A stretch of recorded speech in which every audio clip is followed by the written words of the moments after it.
Welcome back. 10వ తరగతి పరీక్షల నిర్వహణలో విద్యాశాఖ అధికారుల నిర్లక్ష్యం బయటపడింది.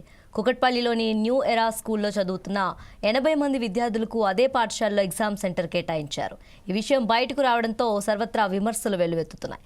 సాధారణంగా ఒక పాఠశాలలో చదువుతున్న విద్యార్థులకు అదే పాఠశాలలో పరీక్ష కేంద్రం ఇవ్వటం నిషేధం.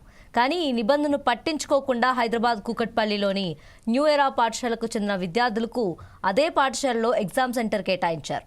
ఈ విషయం బయటకు పొక్కకుండా డీఓ రహస్యంగా ఉంచారు.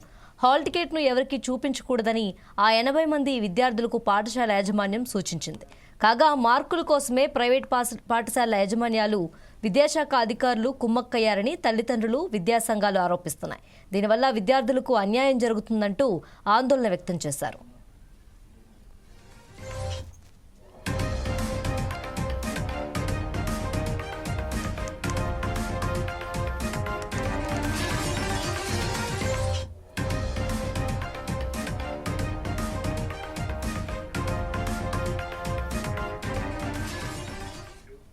పదో తరగతి పరీక్షల నిర్వహణలో విద్యాశాఖ అధికారులు నిర్లక్ష్యం బయటపడింది.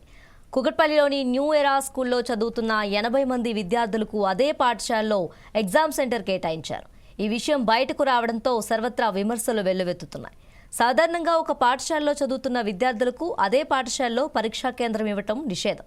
కానీ ఈ నిబంధనను పట్టించుకోకుండా హైదరాబాద్ కుకట్పల్లిలోని న్యూ ఎరా పాఠశాలకు చెందిన విద్యార్థులకు అదే పాఠశాలలో ఎగ్జామ్ సెంటర్ కేటాయించారు. ఈ విషయం బయటకు పొక్కకుండా డీఈఓ రహస్యంగా ఉంచారు. హాల్ టికెట్ను ఎవరికీ చూపించకూడదని ఆ 80 మంది విద్యార్థులకు పాఠశాల యాజమాన్యం సూచించింది. కాగా మార్కుల కోసమే ప్రైవేట్ పాఠశాల యాజమాన్యాలు విద్యాశాఖ అధికారులు కుమ్మక్కయ్యారని తల్లిదండ్రులు విద్యాసంఘాలు ఆరోపిస్తున్నాయి. దీనివల్ల విద్యార్థులకు అన్యాయం జరుగుతుందంటూ ఆందోళన వ్యక్తం చేశారు.